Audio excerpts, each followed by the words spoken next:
یہ پیغام میں اس لیے دے رہا ہوں، نوجوان نسل ہے، یاد رکھ لیجئے ہمارا نعرہ کیا ہے؟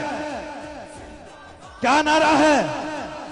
اللہ کو ایک ماننا، توحید زندہ باد، تاجدار ختم نبوت زندہ باد، اہل بیت زندہ باد، صحابہ کرام زندہ باد، اولیاء کرام زندہ باد۔ اس لیے یہ پیغام ہے، نہ تو ہم صحابہ کی بے ادب ہیں، نہ اولیاء کی بے ادب ہیں، نہ اہل بیت کی بے ادب ہیں، اور نہ تاجدار ختم نبوت کے بے ادب ہیں۔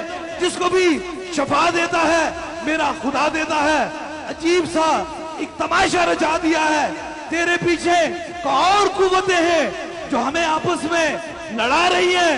دیکھو ذرا گھر کی دہلیز سے باہر جا کے دیکھو کہ تاجدار ختم نبوت کے جو منکر ہیں، جو جھوٹے نبی کے پیروکار ہیں، دیکھو کہ اس سال میں انہوں نے 2,63,000 بندے کو اپنے حلقے احباب میں داخل کیا اور ہمیں آپس میں لڑا دیا۔ یہ کہاں کی تم بات کرتے ہو؟ کس جگہ کی بات کرتے ہو؟ اس لیے اگر تم حضور کے دین کو یا حضور کی دین کو پھیلانا چاہتے ہو تو سب سے پہلے تاجدار ختم نبوت پہ پہرا دو۔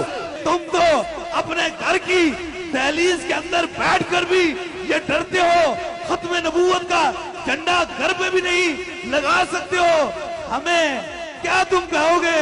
ہم نے تو پوری دنیا میں تاجدار ختم نبوت کی صداؤں کو بلند کر دیا، اس لیے بلند کر دیا کہ جو خوف میں ہوتا ہے وہ عاشق نہیں ہوتا، عاشق کبھی کسی سے ڈرا نہیں کرتے۔ اور دوسرا پیغام دیکھیں، اگر تم حسینی ہو تب بھی تمہارے لیے یہی پیغام ہے، اگر تم صدیقی ہو پھر بھی تمہارے لیے یہی پیغام ہے۔ کیا پیغام ہے؟ سیدنا صدیق اکبر نے اس مسلم قذاب کا سر اس لیے تن سے جدا کر دیا تھا کہ وہ نبی کے مقابلے میں آیا تھا، حضور کی ختم نبوت کے مقابلے میں آیا تھا۔